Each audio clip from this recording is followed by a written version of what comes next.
Greetings, everyone.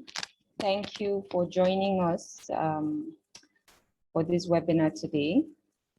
We'll just have a brief introduction of our panelists before we go into the presentation of the research findings. We're going to have Paula Perez-Nieto, Professor Olufumilola Fawole, and Dr. Makinde, who is heading the research team. A brief overview of these personalities.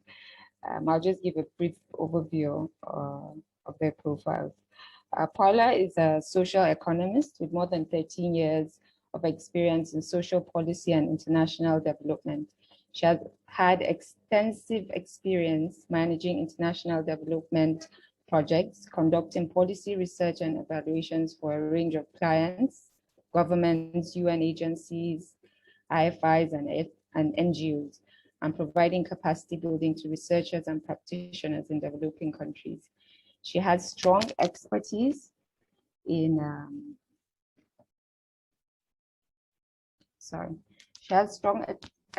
management, design, and implementation of qualitative and quantitative research projects in a range of developing countries.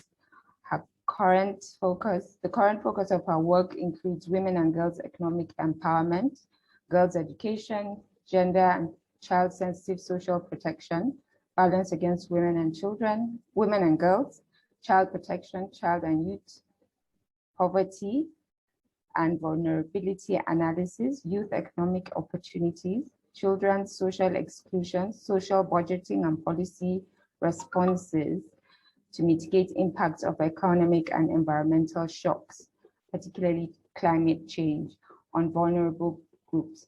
Paula has work experience in the following countries: Canada, DRC, Ethiopia, Gabon, Ghana, Honduras, India, Indonesia, Jordan, Macedonia, Mali, Mozambique, Mexico, Nepal, Nicaragua, Niger, Peru, Senegal, Sierra Leone, Uganda, Vietnam, and Yemen. We all agree that's quite a lot of countries she has worked with. She's fluent in English and Spanish and has a working knowledge of French and speaks basic Portuguese. Professor Olufumilayo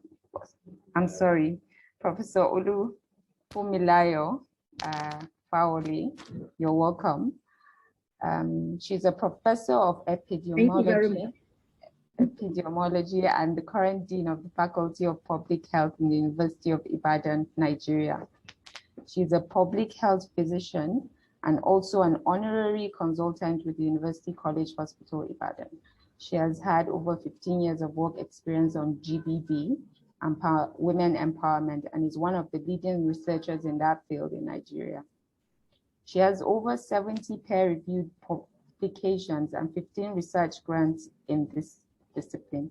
She just completed a 3-phase mixed method study that determined the content and strategies to be used in the design of a GBV curriculum for medical students.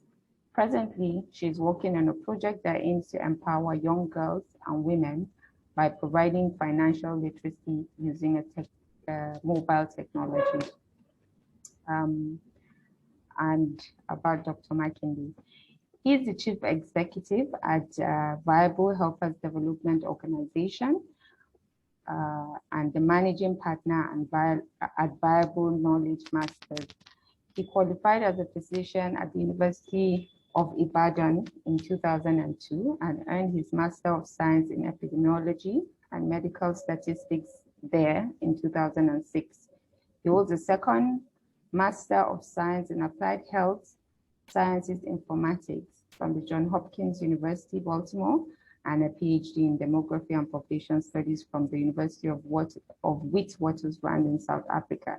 Additionally, he is a certified project management professional. He has conducted various gender-related research in Nigeria around technology and gender, and he has also conducted research on baby factories in Nigeria and how these lead to violence against women and children. Thank you. I'll now hand over the floor to Paula. I hope she's here. So she'll give a brief, tell us a bit about Align. Hello, Paula. Hi, how are you? Okay, I'm fine, thank you. That's good. Welcome. I am just wondering whether I can share my screen for a presentation. If not, Cezanne, I've sent it to you via email in case it's possible to share it with an overview of Align. David is going to grant you permission for that now. Okay. So you can do that. You can do that, Paula. I can share it now? Yes, try now. It says host disabled participant You need to permit Paula. No, I've transferred. But I've sent it to you via email, so it might be easier perhaps if you share it. You can do that now, Paula. Go ahead. Okay. Yes, I can share it now. So let me just open it and okay, thank you. Okay, well, thank you very much. And thanks for the opportunity to share this information on Align with you. Very, very happy to join the webinar. So I will talk to you about Align, which is Advancing Learning and Innovation on Gender Norms. It's an online platform which has been funded initially by the Gates Foundation and more recently also through the Ford Foundation, which is aimed to advance learning. It has a huge range of content on gender norms, which we will look at very briefly to talk about what that means, but it has research, it has information about what happens in different countries around different specific areas and so on. So it's I encourage you to access it and see the type of information it has. So as I was saying, it's a digital platform and program of work. It sits within ODI's Gender and Social Inclusion team. So ODI is the Overseas Development Institute and is a UK-based think tank. And its objective is to create and connect global community of policymakers, practitioners, researchers, and thought leaders, so that there's more evidence that enables all these users of that evidence to challenge harmful gender norms. It has been around for about 5 years, and it continues to grow. It shares an analysis, and some of the members of Align curate the information that is shared so that it's useful and accessible to different audiences in different countries. It has information of all different regions in the world and things that are specifically relevant to certain regions. It aims to share new research and insights that can increase our understanding of discriminatory gender norms and what can work to change them. And I think this is very important. It has a focus on sharing good practices and what we know that has improved programming and planning to improve the situation of discriminatory gender norms. So some of the work it produces is new resources that collate collate existing new knowledge and tools, but also does a simple, not only very long reports, but also it has blogs, case study, videos, infographics, toolkits, and all sorts of resources that can be used, with adequate references, but they can be resources that some of you in your fields can draw on. And this knowledge is shared widely. It has, and in particular, and the way we have supported VHDO to conduct this research is through a research fund. This is the second round of funds, research funds we have, that is aimed to support research and new research in the Global South to generate new knowledge and commitments to action. Sometimes Align also hosts events, webinar, public meetings, etc., to increase understanding of gender norms. And I encourage you to look at the platform, the the email, the sort of the internet addresses there, so that you can see the types of events that go on, and they might be useful resources in which you can participate or hear. So recently the new flagship report on Align was published online, that looks at how gender norms have changed over the past 25 years in 4 critical areas: education, sexual and reproductive health and rights, paid and unpaid work and care, and political voice and representation. So I encourage you to access that report and look at the research and findings that are presented there. So there have been several events conducted. Align is currently working on different areas with different donors, on research on, for example, on roles of women rights activists. There is a new actual call for proposals at the moment that has just closed on masculinities and how women's rights organizations draw on work with men and boys to improve social gender norm change, for example. There's a strong focus on an intersectionality perspective, so understanding how other inequalities such as age, class, or ethnicity interact with gender norms and can make them worse. And Align looks to deepen partnerships with Southern-based researchers and initiatives to coordinate and drive gender norm research. So this is certainly what we did with VHDO. So just focusing very quickly on the Ford Foundation funded micro grants in 2020 and 2021, which is part of what we supported VHDO to do. There was a process for the call for proposals in November 2020 with detailed TORs. There were applications from 58 organizations from 19 different countries, and there were 7 countries chosen to conduct research. These are the winners of the microgrants: Live in Rwanda, that does research on norms that contribute to experience GBV against LGBTI persons working in civil society in Rwanda. Share in Zimbabwe, which looks at norms that drive GBV by female counselors in local governments. Just to say that the focus of this microgrant round was on gender-based violence, GBV, in work environments, and each of these grantees focused on it from different dimensions. Yuwa in Nepal is a youth-led organization that reflected on the experiences of GBV and gender norms in Nepal House of Representatives. We had in Malawi looked at GBV faced by low-income earners in domestic and agricultural workplaces in Malawi. TYDT in Zimbabwe looked at research on the norms that contribute to GBV in the fast-growing scale artisanal mining in Zimbabwe. VHDO Nigeria, and this is the research that we will listen to today, conducted research to investigate norms or underpinning technology-facilitated violence and abuse of women in the ICT industry in Nigeria. And then finally, CCID in Cameroon conducted research on norms underpinning GBV faced by nurses and cleaners in hospitals during the COVID-19 pandemic and challenges with reporting incidents in Cameroon. So yeah, just the current new round of research is focused on feminist action to change gender norms and prevent violence, focusing on masculinities. So this is the type of research that is conducted by Align.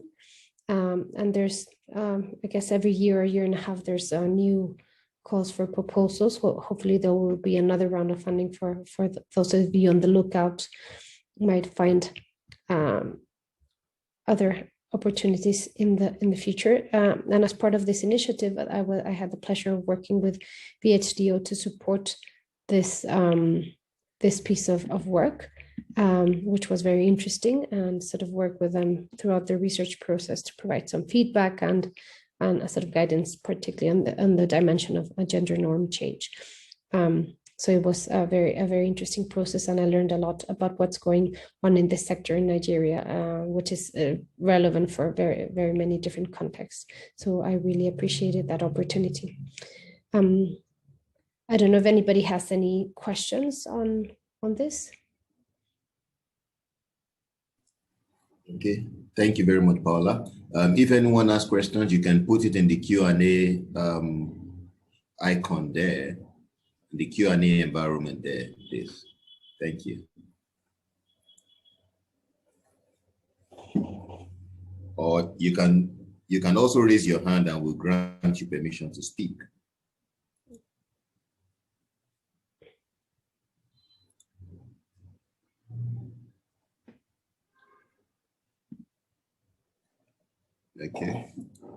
Okay, so thank you very much. Thank you very much, Paula. Paula is speaking from Mexico, so it's pretty early out there. So we thank you, Paula, for finding time to join us on this webinar this morning on your side there. So for those of us that are here, at a study, gender-based violence in male-dominated industries, identifying and responding to challenges in the information and communications technology sector in Nigeria. This research was conducted by Makinde, Abdulaziz, Okunlola, and Olufemi. We have a host of other research assistants who worked with us on this project. And we appreciate the Advancing Learning and Innovation on Gender Norms project, funded by the Ford Foundation at ODI. They provided us resources to do this work. So as a background, the information and technology sector, information and communications technology sector in Nigeria is currently seeing massive economic growth with valuation of startups running into hundreds of millions of dollars. And those of us that are close to the news will probably be smiling to the bank. Anybody that's got shares in Paystack or Flutterwave right now, they were valued at over $200 million, and Flutterwave recently at over about $1 billion. These are relatively young startups with of less than 5 years old, and they've actually grown so massively. So you can know, just to show you that the IT industry in Nigeria is doing excellently well. However, there is limited participation of women in the ICT industry. This can be attributed to various reasons. Background information. Firstly, talk about girl child education is still undervalued in several parts of the Nigeria. There's also low entry of girls, even where relatively there's high school attendance. There's still low entry of girls into the science, technology, engineering, and mathematics field. Also, the ICT industry is generally seen as a masculine field. So it discourages women from getting into that particular field. Furthermore, there's negative social norms. We have social norms naturally as a country that, you know, limits women to do different things. But some of these now are being transmitted, you know, to the workplace. And this can create a toxic work environment for women, which can have wide-ranging health and social consequences. Aside that, it can contribute to the few women even in the industry to leave this industry. And it might discourage new entrants. Imagine if I have a sister who has left an industry because of some kind of gender bias. It's unlikely that people that are affiliated with her, that know her experiences, will want to get into this particular area of learning. So, like I said earlier, a toxic workplace can have physical and mental health impact on an individual. There are people where they are going to work, you can see them having panic attacks, you know, when you having, you know, some of the kind of symptoms that that people have when they have such toxic environment. You know, you're going to work and you're so scared, you know, your BP starts shooting up, you can't sleep at night, you feel so anxious at work, you know, all of these are different symptoms, you know, that people can have. If you're already having that at your place of work, then I bet you need to see a therapist. So what are the implications, you know, of all of this for women? there's a widening economic divide between men and women as a result of their exclusion from the ICT industry. There's current evidence that suggests that by the African Development Bank that estimates that a gender gap, in financing among African entrepreneurs is in excess of 42 billion. That means if women are receiving a total of 10 billion, men are receiving 52 billion, So if you want to look at it in terms of the impact this has, it results in a widening economic divide. And when you want to, and we already know, evidence has shown us that when women are educated, when women contribute to the economy, when gender inequality is eliminated, this can raise the GDP of countries in multiple fold. So what do we need to do? What do we need to do? Where are the problems? What are the things that are limiting women in the ICT industry? Those are the things that we set out to identify so that this can be used as important interventions towards addressing future programs. Currently in Nigeria, only 30% of ICT companies have women in leadership positions. The issues of ICT and gender bias, it has multiple negative effects on development, and particularly it can affect SDGs 3, 5, and 8. SDG 3 is known as targets ensuring healthy lives and promoting well-being for all at all ages. So when people have issues at work, that actually affects their health. SDG 5 is focused on achieving gender equality, while SDG 8 is promoting sustained, inclusive, and economic growth, full and productive employment, and decent work for all. So the economic implications, aside for the individual, I've talked about the economic implications for the individual. It also has economic implications for the company. When somebody has psychological stress, there's lower self-esteem, there's heightened tension and emotional exhaustion, lower job satisfaction, there's lower employee performance, and that alone, can affect a company's turnover, when there is a lot of low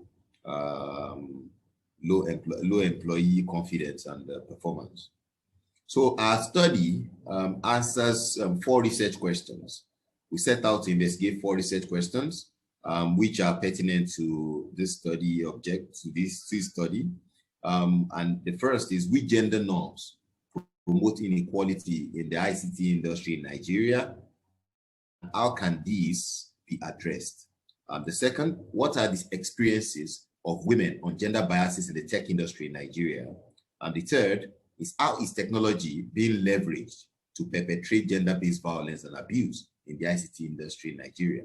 And the last, what and how effective are the response mechanisms for addressing gender biases and GBV in the industry?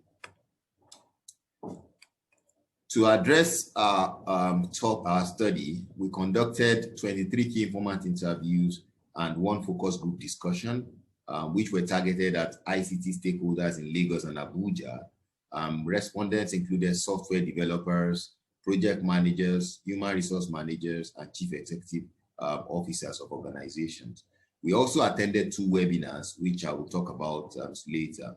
Respondents for this research were sought through an open call via various social media handles and prior contracts as well.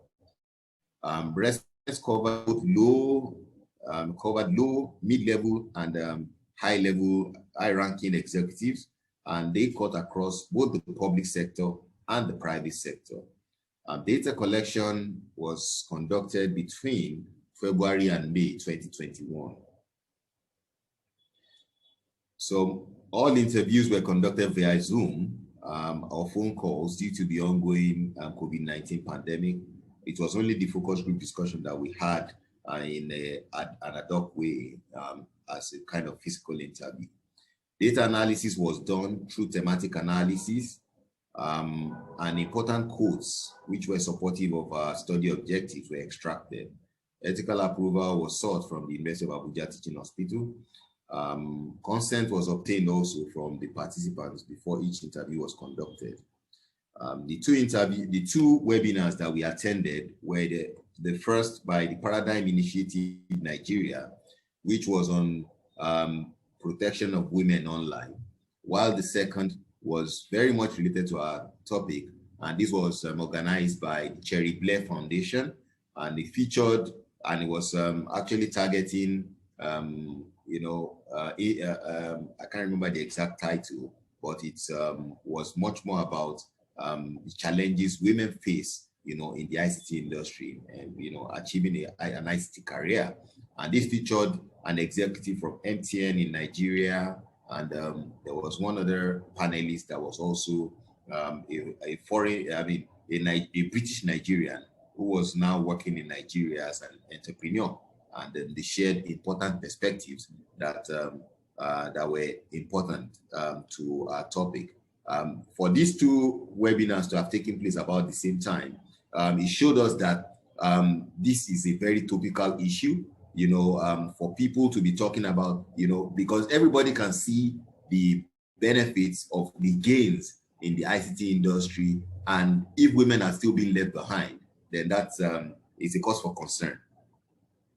So we base our findings on three areas, mainly.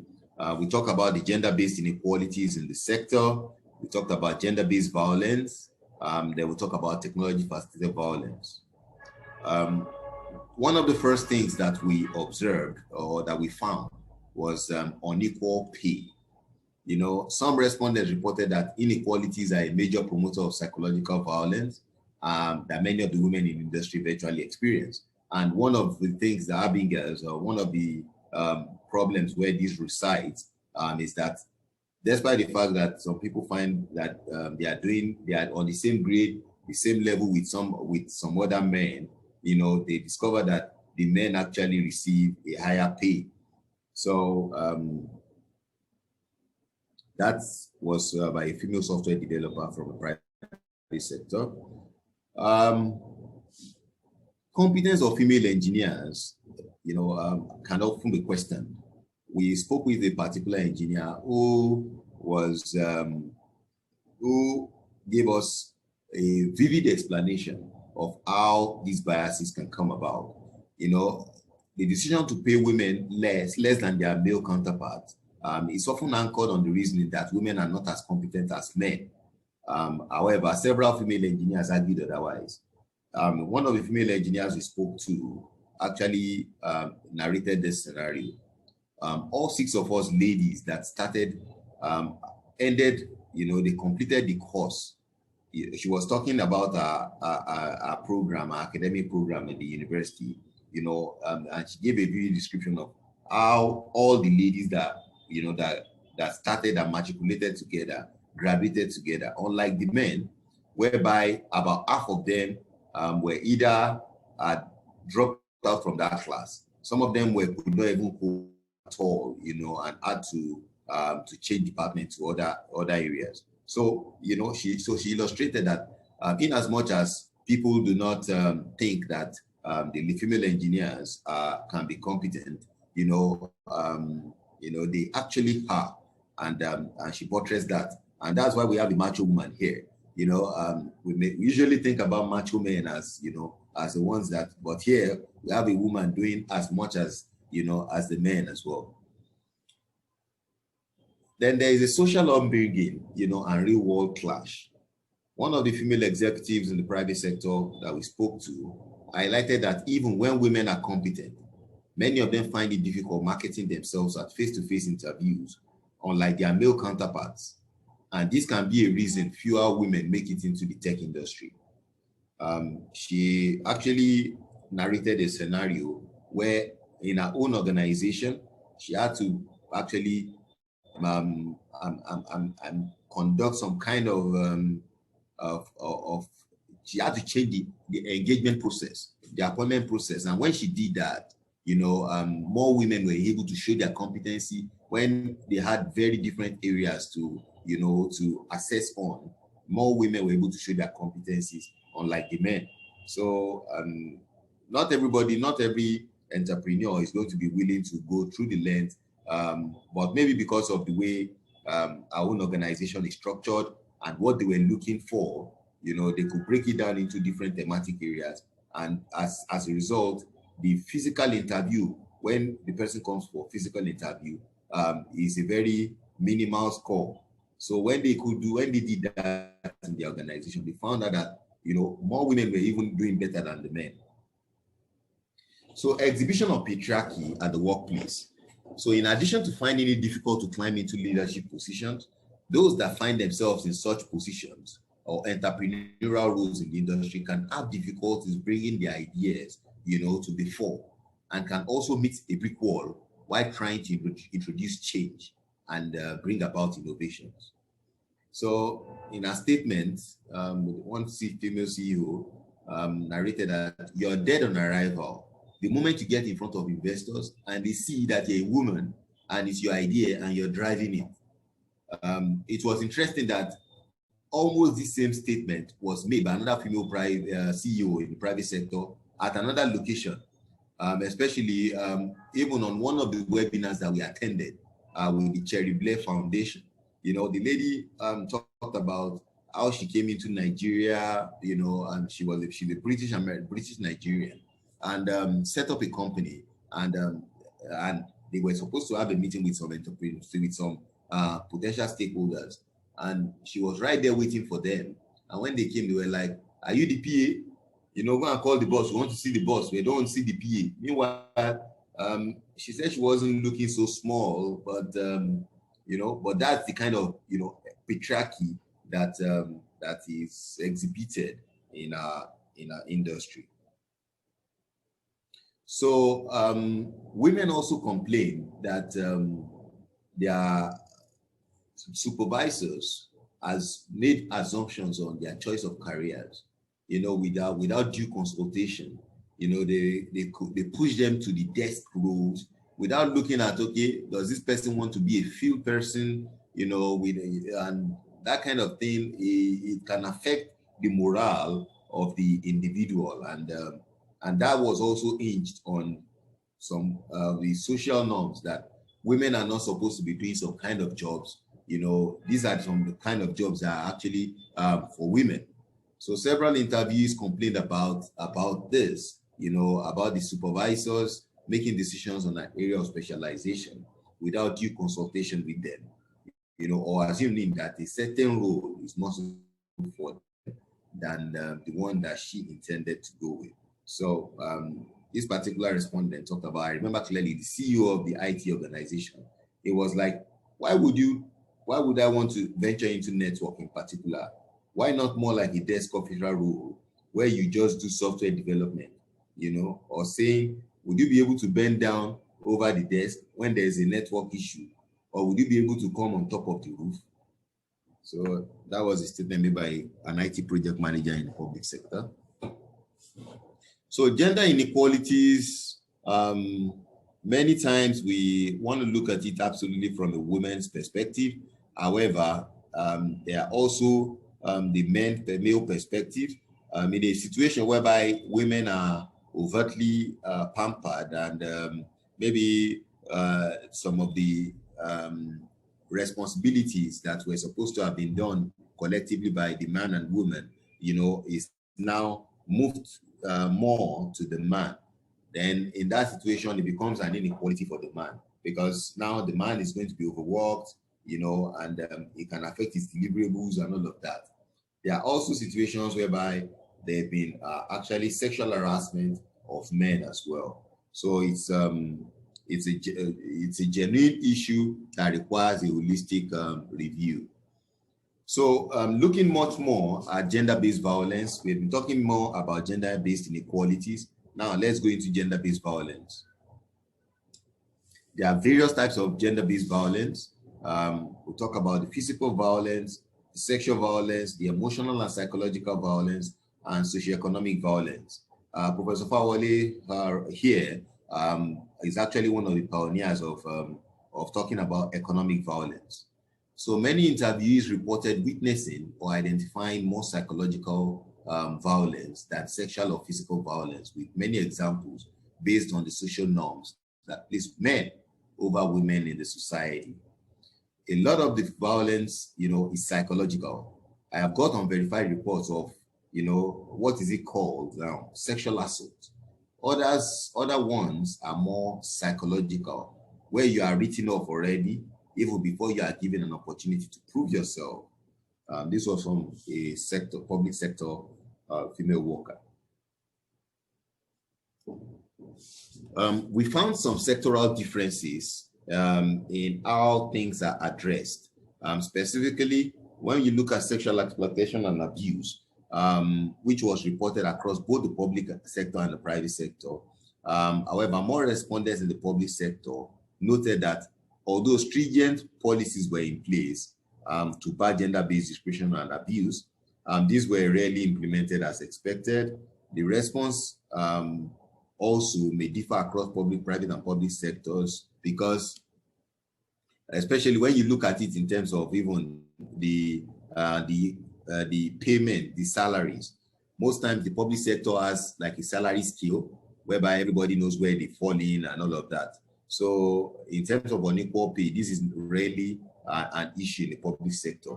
However, it's an issue in the private sector because at the entry, that's when this happens. However, some of the stakeholders I spoke with in the private sector, in the big multinational private sectors, actually said that some of these have been eliminated by their policies, their institutional policies. But for other companies, somebody mentioned where she worked before she got into a multinational company, and she discovered that maybe her own income was almost just a little above half of what her male colleagues were earning. So another response issue, one of the accountants in one of the private organizations, like one of the agents, and she said no, she was not interested. And then one day, there was a physical contact, an unwanted physical contact, and that resulted in an automatic dismissal for this particular person.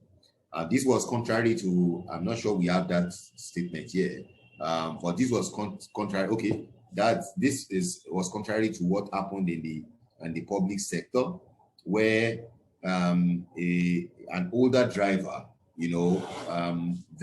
verbally abused a superior colleague, because but this was partly even because when you want to look at it, even the person that was reporting this particular scenario mentioned to us that it was an older driver, so that is like already bringing in the bias in the environment, whereby sense of entitlement because you are older than somebody, is an issue, and each person should be able to respect, as they say, respect your age, and do as you are, conduct yourself appropriately. Interesting thing I was trying to get at is that the response that the private sector person got is obviously different from the public sector person, because the public sector person was not even reprimanded. They just spoke with him, don't do that again, don't do that again. But there was no written reprimand, and that cannot be the norm, because that emboldens other people, to think that once they do it, why can't they get away with it? So sexual harassment and exploitation is also an issue in the industry. There were a lot of talk online about some issues that happened some time ago about the CEO in the industry who made some sexual advances to a particular lady, and that caused a lot of uproar when the lady actually made it. She didn't make it open immediately, but one of the things that she did not feel there was adequate response to her complaint because she made a complaint. So sexual harassment and abuse is an issue. Okay, the quote here by the female CEO: "Don't be surprised about this. There's a lot of sexual harassment that takes place in the workplace in these industries." I've actually had a few CEOs, when I was working with them, they'll pull me to the side and say, Do you know what? Do you know what? You don't need to run a business. I'll buy you land. I'll buy you a house. Just be my girlfriend. You know, this person said that blew her mind because you don't want to see the value of what I'm offering to your business. You'd rather just see limit me to what I can offer you sexually. You know, so that's the reality of some people in the industry. So also another statement from another colleague from the public sector, you do see things like this, and you have colleagues who would mention maybe this person has said this or this management staff has done this, which may be inappropriate. You know, but people do not generally report anything. So you can see they call the silence. And one of why do people go silent is because the environment is not conducive for them to report. If they report, they may leave the job, they may lose their jobs, have to leave, you know, they may be frustrated, they may be victimized, you know, so those are issues requiring attention. So I do not know whether it is because of maybe the way the organization is, or if it feels it's like something I can handle myself without having to report to management. Also, there are situations of physical violence that have been reported in the industry, although this is not many. Then, like I said earlier, there is poor protection of employees. You know, as this is a major consequence of an issue, you know, that makes people to keep quiet and just take on the abuse, or even just give in. At least it's not more than sex now. Okay, so you know, so but does it have to be so? You know, like this particular quote from one of the interviewees. I know they are the ones that have heard. You know, they did say that they had to leave the workplace. Yes, they had to leave the workplace. Maybe because the guy was, you know, the guy was higher than I in rank. So of course, naturally, the guy will be more valuable to the company. So some of them left. I think one or two of them left the place just to look for another place to work so that she doesn't cause trouble or something, you know. So imagine, you know, having to take a decision to leave your work because you are reporting sexual harassment. It's because we have bad policies in the workplace and bad protection for survivors. Then we also found that one of the social norms here was related to respect for married women. We found that women who were married were, you know, less likely to be bullied. You know, people tend to feel some kind of respect for married people than for single and divorced people. And maybe that's a soft touch. Then also, somebody talked about dressing. Dressing was another important social norm that we observed. The way people dress is governed by important social norms in Nigeria. Women who may go against such tenets about their appearance run the risk of being vilified. You know, looking at it from the perspective of a woman who is quite expressive online, you know, goes to the beach with a bikini, wears revealing clothes, etc., and puts it in an online account. It is not uncommon for males in a professional setting to want to flirt with her because she is quite expressive. Sexual harassment could come up because of what the gender perceives the under gender to be from their presence on social media. So this was from a vice president in one company who was letting us know that when women dress in some kind of ways, when women show some kind of quite expressive online, they may be prone to more abuse than others. However, when you want to look at it, it doesn't. Why would some people be more prone to abuse than others? It's their personal space. You know, people I've talked about people being physically assaulted. You know, their clothes being torn down because somebody did not like what they were wearing. So those, well, this wasn't related to the ICT industry anyway, but those are genuine issues that are begging for attention. Lastly, the technology facilitated violence and abuse is one new domain that is currently evolving, and it's generating a lot of knowledge because the there's been an explosion in the utilization of digital media for various purposes. So this has important consequences.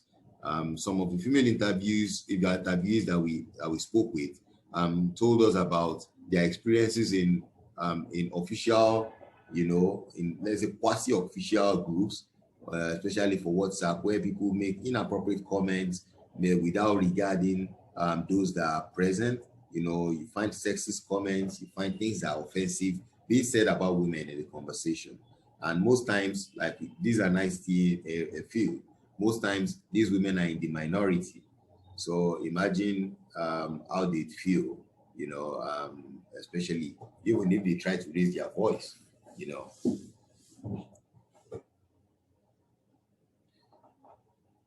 One of the CEOs we spoke with talked about a fear of being online, because there is always the fear of something that you want to say, somebody reading it in some kind of way.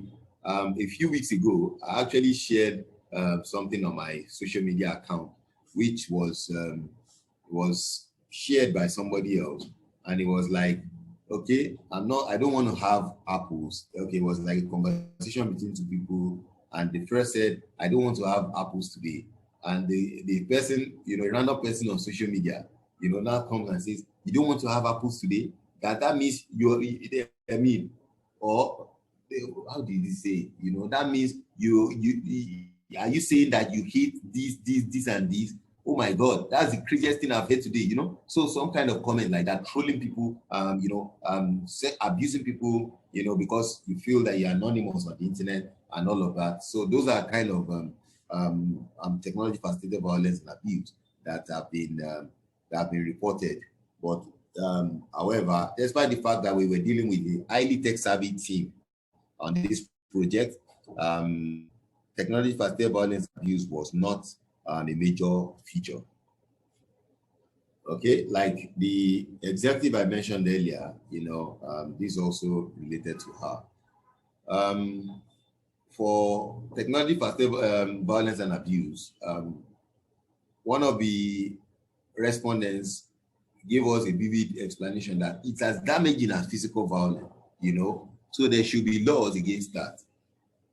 The other person mentioned that if you are at the top, everybody will want to pull you down at whatever means, just like this young man here who has tied a rope to somebody's leg and trying to drag them down from climbing the ladder. So based on our research, we made some recommendations. And the first one is to create and strengthen policies and laws that will address inequality across workplace environment, starting from the recruitment stage. We need to adopt gender-neutral recruitment methods that assess the multiple skills of an individual without focusing solely on verbal responses during physical interviews. Because, like we said earlier, most of our girls are brought up to be shy, to be soft-spoken, not to be so boisterous and outgoing unlike the boys. And that can be some important traits that employers are looking for, without, and that reduces the chances of women getting in there. Also, we need to ensure that current anti-discrimination policies and laws are enforced, especially in the public sector. And then we need to create and reinforce reporting channels. We need to promote targeted programs for young girls to boost their interest in STEM. These opportunities should also provide for training them on public speaking. Furthermore, we need to provide counseling and training sessions in workplaces for both men and women to help them understand what constitutes inappropriate behavior, especially behavior that promotes gender-based violence. These sessions will also provide therapeutic opportunities for any victim of GBV or any survivor of GBV. Programs are needed to sensitize men to the inherent gender bias in various cultural practices and beliefs, aiming to reshape behaviors around GBV and discrimination in the workplace. So in a nutshell, I'd like to thank you for listening. I presented gender-based violence in male-dominated industries, identifying and responding to challenges in the information and communications technology sector in Nigeria. And I'll also like appreciate the Advancing Learning and Innovation on gender norms for providing us this opportunity. Thank you. Over to you, Barry.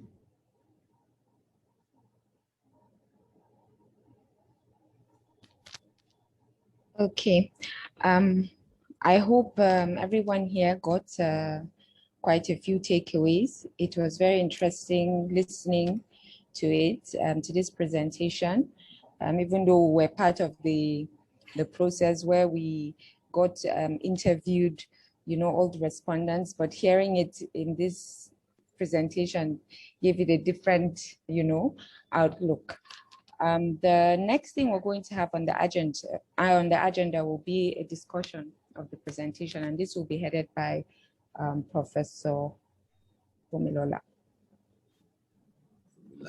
Professor Fumilayo, I'm so sorry. Not a problem at all. Not a problem. So good afternoon, everybody. It's been very interesting listening to Dr. Makinde, who I think represents the Viable Health Development Organization and the Viable Knowledge Masters.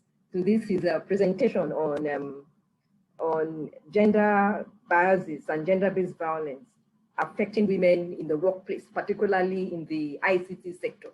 And I think this research that he's sharing with us is very innovative, because this is the first time that I'm hearing about research among ICT workers. There are research, not many in the workplace, but among the technology-based companies. This is very innovative and informative. So I'll also want to put it out there straight away that you should plan to publish it, because I'm in the academia and that's how we share information. It's been very interesting, and there's certainly need for research like this, because we know now that technology sector, ICT, is a in thing now, especially with this pandemic. We can see that many of us fell on technology to communicate and still now are still using technology even to do our work with the experience of the pandemic. So this is certainly the way to go. So many companies, they reach work organizations, the rich individuals in the world are usually in the technology sector. So there is certainly need for many Nigerians, and both male and female, to get involved in this sector.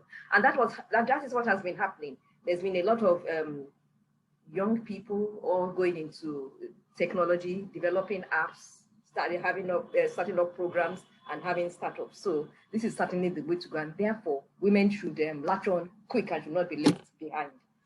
And of course, research like this and getting women involved is very pertinent to narrowing the gap, the inequality gap that exists, even though this has been improving over years, but there's still a lot of room for improvement. There's a lot of disparity in the education, school enrollment, finances, economic gap between males and females in Nigeria. So getting women involved in this sector is very, very crucial, as it will also help us to address the gap and achieve the SDGs 3, 5, and 8, particularly SDG 5. And of course, research has shown that when women are empowered by working, empowered economically, it often results in improvement in not only their own means as an individual, but it eventually translates into the children, into the family, and eventually to the country. And what we have is that the gross domestic product, the GDP of the country, rises. So there's certainly been strong recommendations for Nigeria as one of its way of getting itself out of this economic quagmire it finds itself, to ensure that it empowers its women, so that the country is working with two hands instead of working with one hand, when it's only the males that are in the work sector, or who are the ones that are generating income. And of course, his research has pointed out again that the societal norms that are drawing us back, societal norms that women's spaces in the home, societal norms that women shouldn't work, and even societal norms that even when they work, that there are some particular work or industries that are good for them, things like teaching, nursing, but we're now saying that there's certainly need to change from these traditional ideas, and there's certainly room for women in the technology sector. So that means that right from primary school, from secondary school, women or young girls should be encouraged to take interest in the STEM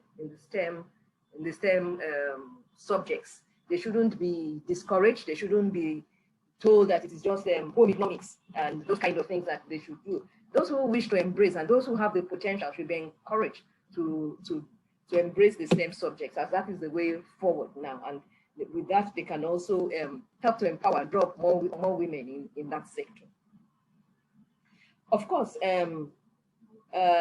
gender norms that exclude women from this sector and that promote gender-based violence are rife, and he pointed this out in his presentation. He told us that apart from the inequalities, things like psychological violence, which is very subtle and therefore maybe hard to pick and may go unnoticed, occurs in the work sector, and that women experience it, and that also the feeling of entitlement and of that makes us, kowtow to men and kowtow to the seniors, or based on age and other such power relations are rife, and they're also taking us back in this sector. And of course, like in sexual harassment also occurs in the workplace, and certainly in the ICT industry, since it is more male dominated. He introduced a new concept, which is not yet here, very popular in our country, and which there's certainly need for more research. And that is the technology facilitated violence and abuse that can occur. So this is certainly food for thought, and there's need for more questions or more research in this. In short, I can see that somebody is showing me the agenda. There's, we should encourage women that they should embrace this sector, particularly the younger women, and there's need for a conscious effort towards addressing this, especially from childhood, and then supporting them through into adulthood. And even when they want to embrace this kind of profession, having a gender-neutral recruitment process, ensuring that there are policies and laws in the workplace that ensure that there's balance and there's neutrality, and they can come on board and it's not discriminating against them. And even when they're in the sector, and as in anywhere else, there is possible that some do experience abuse and violence. There are channels to report this to higher authorities so that it can be checked, not only to protect themselves, but even to protect other women and coming generations. And of course, those who are in this sector, the workers and even the administrators, need training so that they are gender sensitive. They are aware that there are these gender issues, and they recognize what constitutes gender-based violence.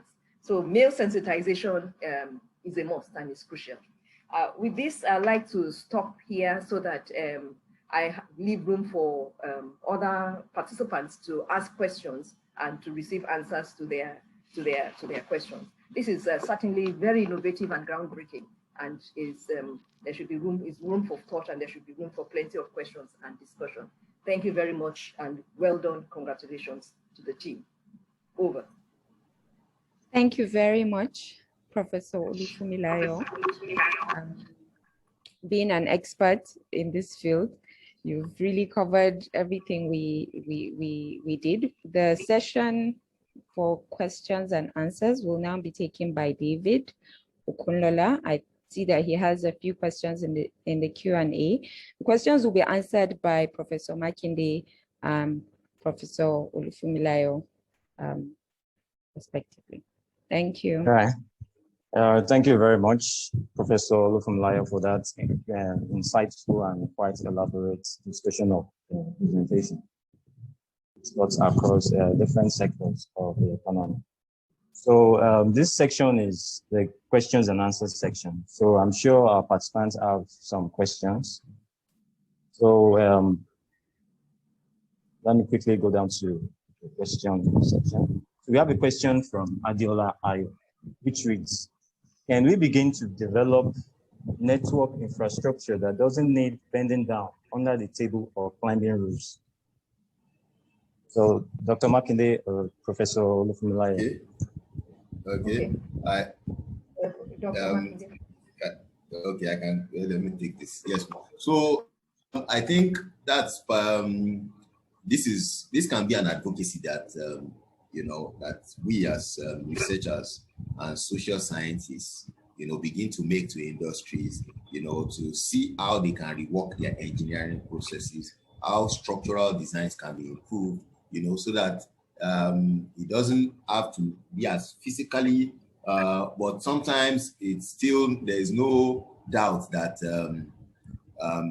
you still have to do some kind of, if you are into networking and infrastructure, you still have to do, because there's wires that are always going to be on the floor that you need to, you need to attend to. So in as much as, yes, we can raise the voice on it, I think it's almost an inevitable kind of design of the industry, but it's taking, these are the kind of things that we can begin to, to clamor for as the researchers' agenda. Thank you. Okay. So the next question from Say Madiola said, interesting findings concerning technology-facilitated violence and abuse and violence. Do you think females are prone to this than males? Well, this is a study that we just actually conducted that has just recently been published earlier this month. Yes, there's evidence that women, women actually get more abused online. But the kind of targets of the kind of violence that the people get, or the kind of abuse that they get, is different.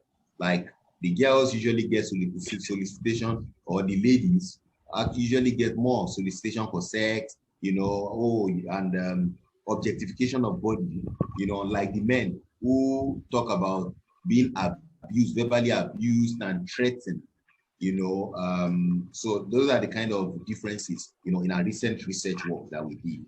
I will post a link of it in the question, in the chat box shortly, so anybody can actually access that. Thank you. Thank you very much for the response.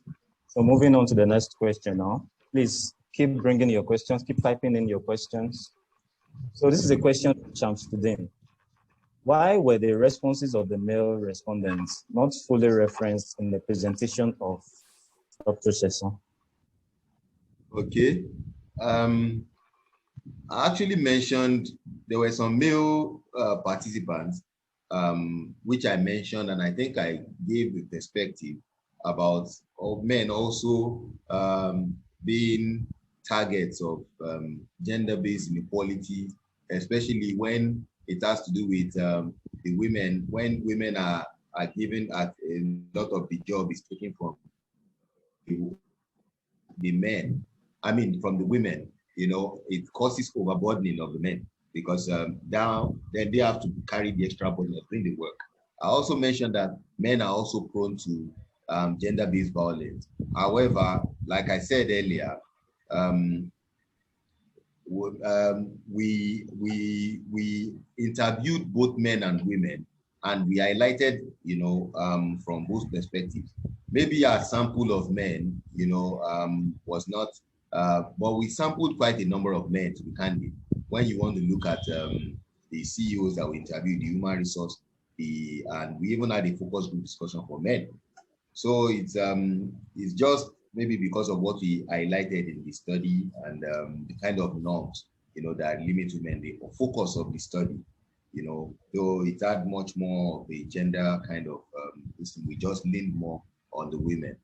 So that's understood, and we maybe take, we'll address forward. Thank you. Okay.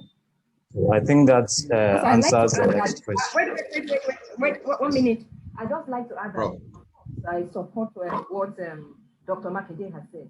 The main victims of almost all forms of violence are women. So therefore, that when conducting research, there's always a bias to interview women, and even if you're going to interview both sexes, to interview more women than the men, because they are the ones at the receiving end. So also the consequences when violence occurs, the consequences are usually more devastating for women. So therefore, there's certainly a need to have a slant in the direction of the women, because they are usually the victims. Over.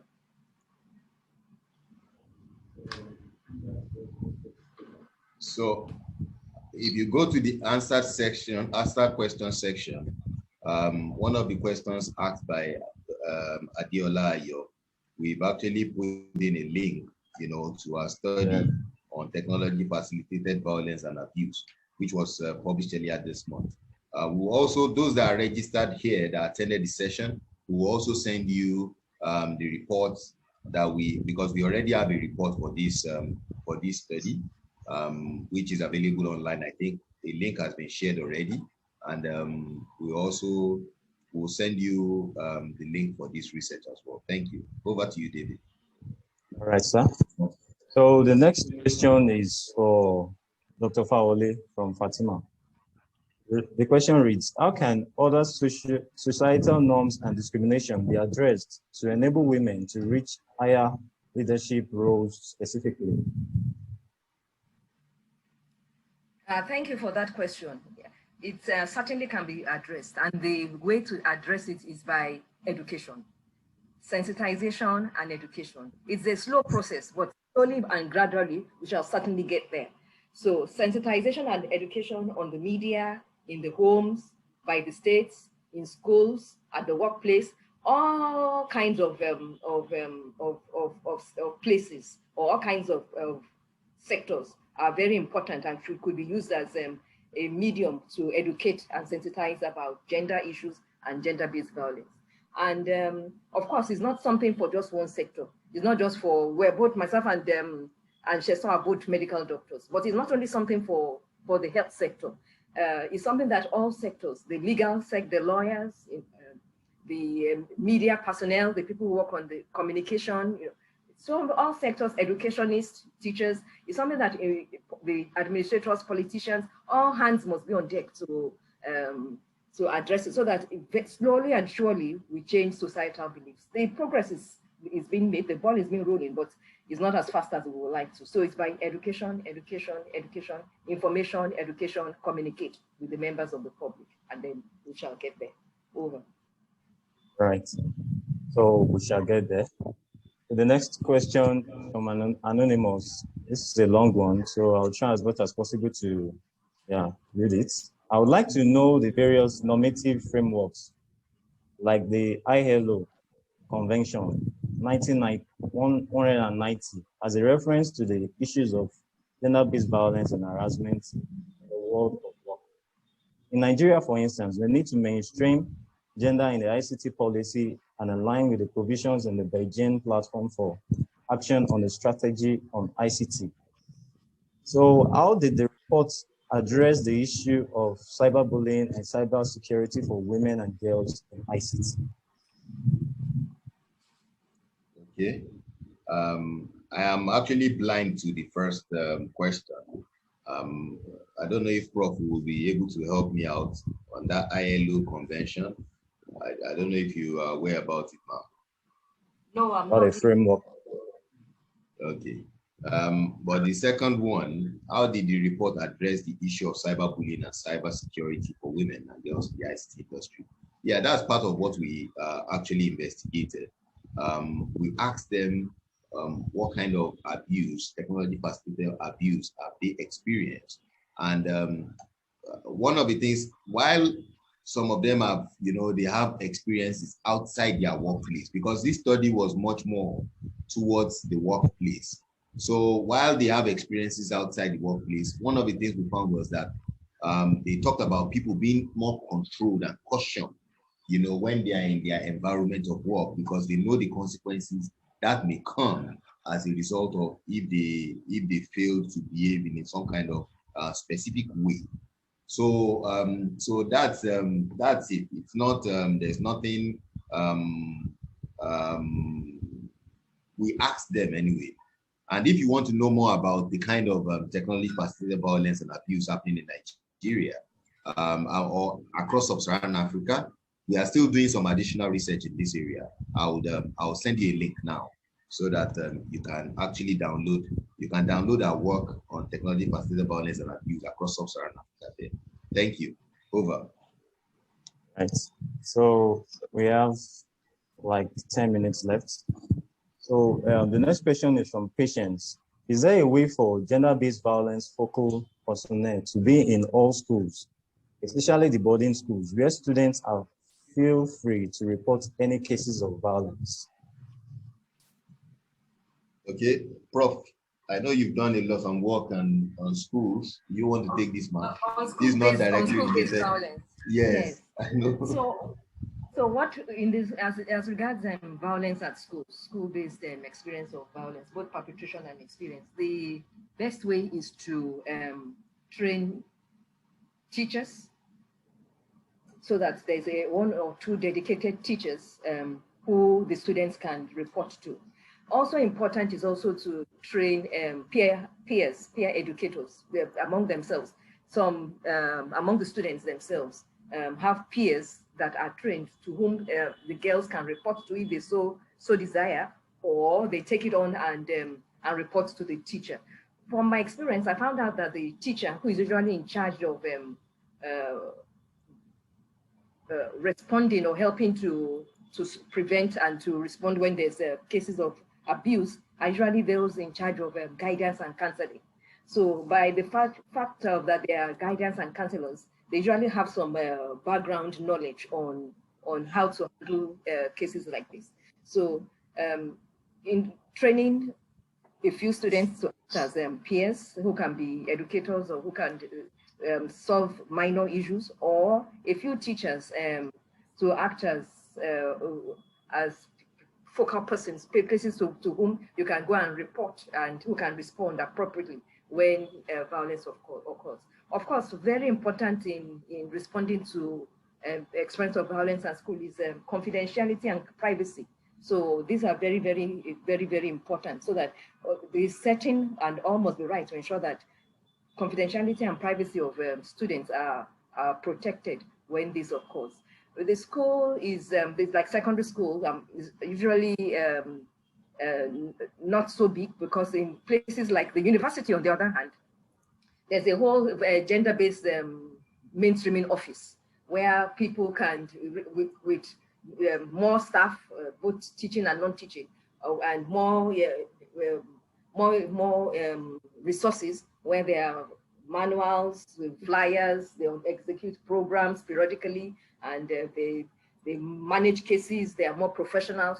So depending on the resources available, there's a lot that can be done even at school to ensure that violence is responded to appropriately. Over.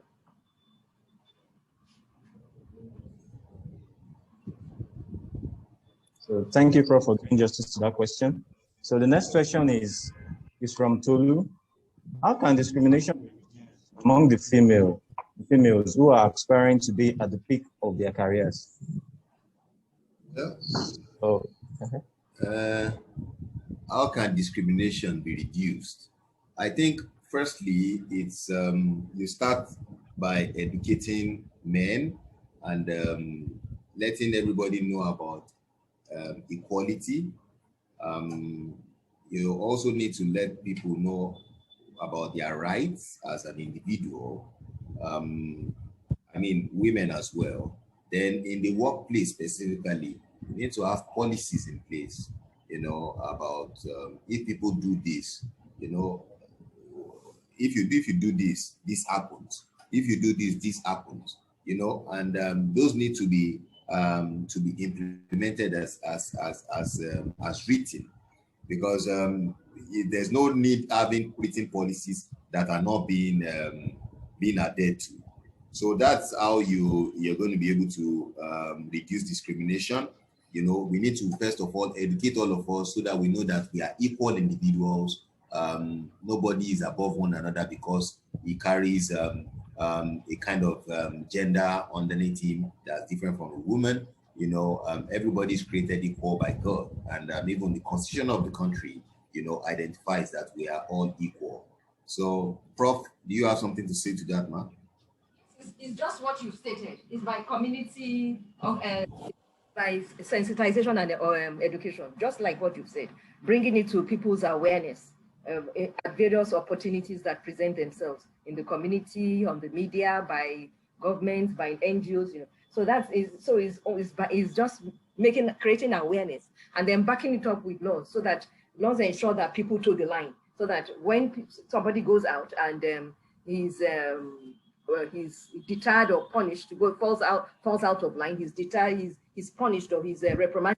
So it ensures people are behaving as they should. So it's just as you stated: education, sensitization, and then of course women too must know their rights. And then when men fall out of line and perpetrate violence, then they are punished, so that it acts as a deterrent to others, and therefore sanity rule.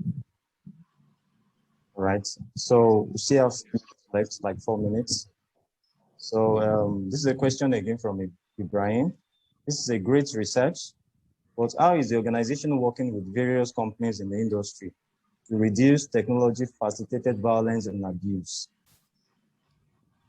Doctor, would you like to take? Okay. Would you like to respond to it? Yes. We, like this first research, this is our first research that we have done as a company across Sub-Saharan Africa. We looked at what the problem is, and we expect that as we put it out, you know, the companies that that are concerned, you know, one of the works that we've done has been on people meeting others on social media, on Facebook particularly, and that work was done between including Prof and I, and a host of other researchers. You know, how people met others on on Facebook and subsequently had physical contact. We know the lady that subsequently died, this daughter of the general, you know, that made headlines very well at that time.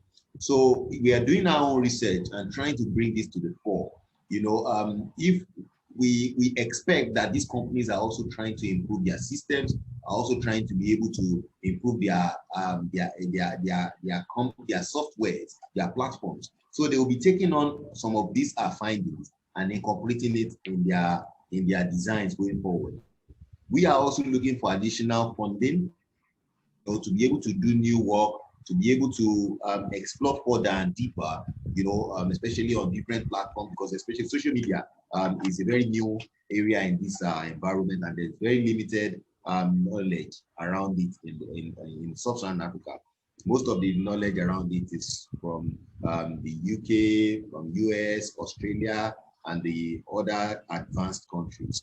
So, so we are trying our best. We are putting out the research, and we expect that the institutions concerned will uptake them. Thank you. All right. So let me quickly go over the next few questions. So there's this question from Shekina. How can the issue of women being pressured before they can be promoted in some workplaces be addressed? Okay, I think Prof, do you want to take this, man? I think, you know, those questions, like this question is similar to one or two that we had just heard. You know, the one that's been asked, yes. Yes. So if there are guidelines, there are rules and regulations at the workplace, like was stated earlier, when men err and they are punished and they are sanctioned, then it deters and then things change. So, and then of course too, women too must speak, you know, because it's a two-way traffic. The men can be sanctioned or will be sanctioned when there are the rules and the regulations, but the women too must speak. If the women keep silent, then because they are shy and because they do not want the stigma that is associated with the fact that you are reporting that you are abused, and people will say, why is it you? Why is it only you? If women too can speak up and they also receive support, we must never, never, ever blame the victim. We must recognize that to be a victim and to speak up requires courage, and therefore we must support them. So if women speak up even when they are discriminated, when they experience discrimination. If there must be somebody there in a lot of important others that we can speak to in different circumstances, then we're able to check it. But when they keep quiet and they don't let anybody know, then it just continues. And that's why when we listen to things like this Me Too, that was a very popular hashtag that was happened a couple of years ago, those things could go on and on and on and on and on for so long because people kept quiet. But now when people, and that was in an industry, that was in the entertainment industry. But now when people speak and let it be known what they're experiencing, then you see many other people say, that is my experience, that's my experience. And then the perpetrator is checked and it comes to an end. And it serves as a deterrent. Everybody learns a lesson from it. And then they decide that, no, this is not something, if you're going to misbehave, do it outside the workplace. Don't bring it here. So that's very important. Both sides, the men and the women, have roles to play. All right. Thank you very much, Prof.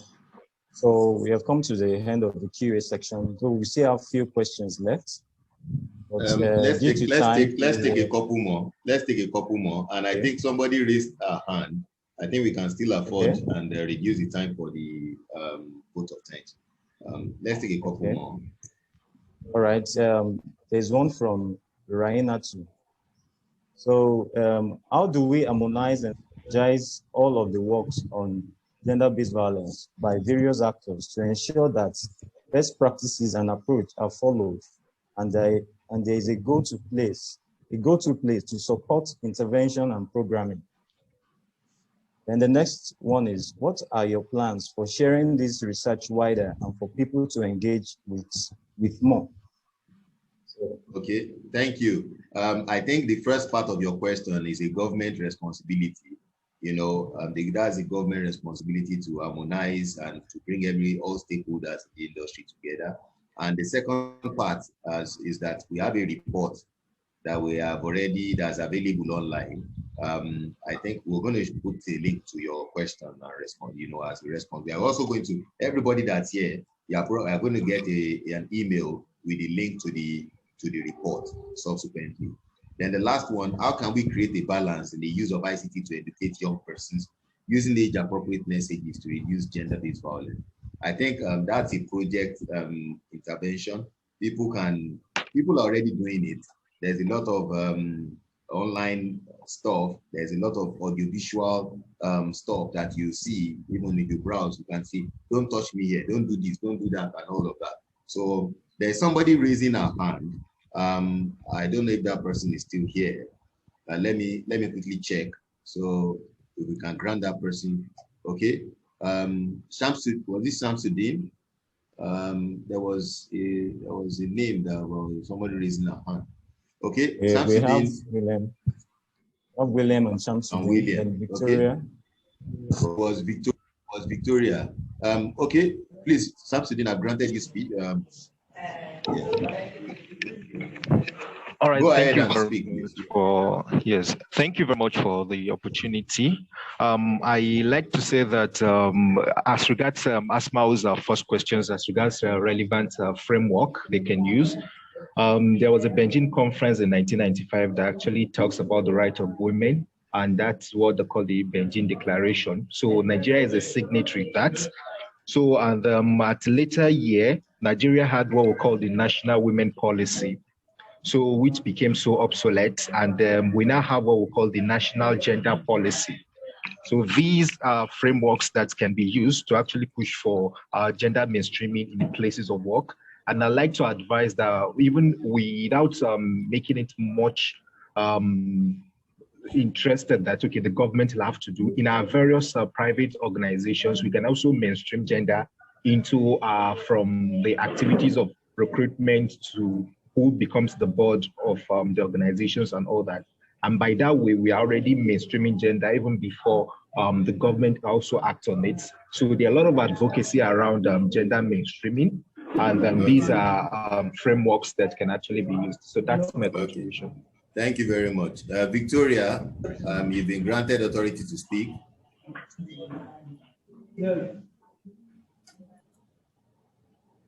Victoria, you can unmute and speak.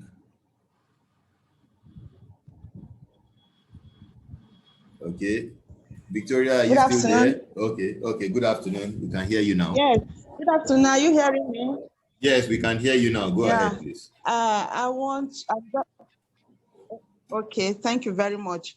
I wanted to say that on the issue of reporting GBV in workplace, we have the VAP Act, and we have shared to all the MDAs, because gender have been mainstream in all the MDAs in Nigeria, and we have gender desk officers. We have shared the VAP Act. We even have the Child Right Act that have been shared for people to feel free to report every case of gender-based violence, even at home or in workplace. And so I want to also say that aside from that, we have done some training. We have even trained some teachers and even the counselors in secondary schools, most especially in the FCT, on how to encourage the student to report issues of cases of GBV. And so the Honorable Minister of Women Affairs last year took advocacy visit to the schools in FCT, and it really creates a lot of awareness. And some of the students carry the VAP Act. They didn't even know, because we have the VAP Act translated in cartoon form, which was printed and shared during the advocacy visit to school by the Honorable Minister herself. And two students were able to know that their father had been violating upon their rights. And as soon as they read the policy, they took it to the police station. They don't know, they just told a police officer that we are here to report our father because we didn't know that there is a law in place. Our father have been violating our rights, sleeping with my daughter, with my sister, and also myself. The boy was speaking. And as I'm telling you now, the case, because the ministry, we produce policies, but NAPTIC implements. And the police officer being aware, because the VAP Act have also been shared in all police stations in FCT, and they took the case to NAPTIC. So people didn't, the ministry is still joining hands with civil society to see that issue of cases of GBV are being reported all over. So awareness still needs to be going on. Even in our houses, in the workplace, we need to tell people there are laws in place. And the minister also took advocacy to the governors and the governor's wife, and to make sure that the state domesticate the VAP Act. So a lot of things are moving. And the awareness creation also, she had to meet with traditional rulers, because there are some harmful practice that is still going on in communities that traditional rulers also need to be talked to also disseminate the information in their communities to both the market room, the ward heads, and all those people that need to get awareness in concerning GBV issues. So I want to thank you very much. I'm sorry I came late. I was doing another thing. That's why I couldn't join the meeting on time. Thank you. Thank you so much. Thank you, ma'am. Yeah. Okay, we'll just take a short vote of thanks from Barry, from our colleague Barry. Hello, everybody. I think I'm happy to say that this webinar went very, very well. It was a good presentation, and the level of questions being asked showed that everybody listened and gained something and probed, in areas where they needed more feedback. Our profound gratitude goes to ODI for funding this research, and of course, all the respondents who, helped. This research wouldn't have taken place without them taking the time to talk to us and having the courage to openly talk to us about their perspectives, and even opening us up to us about some of their travels, some of the travels they face within the ICT industry. We'd also like to thank the panelists. I would like to ask Professor Olufimilaya to forgive my colleague changing her name on few occasions. Thank you, Dr. Makinde. It's been a very, very interesting presentation. Thank you to the VHDO and VKM team for putting in a lot of time and energy into this research. Everybody's effort is well appreciated. And last but not the least, we want to thank every attendee for making this webinar possible. Thank you very much and have a good afternoon. Bye. Bye. Thank you very much. We'll send the report to all your email addresses. So just give us some time before the end of the week. You'll get the report, links to the report, and some other research that we've done around gender. Have a good day. Bye. Bye-bye. Thank you. Bye, everyone. Bye.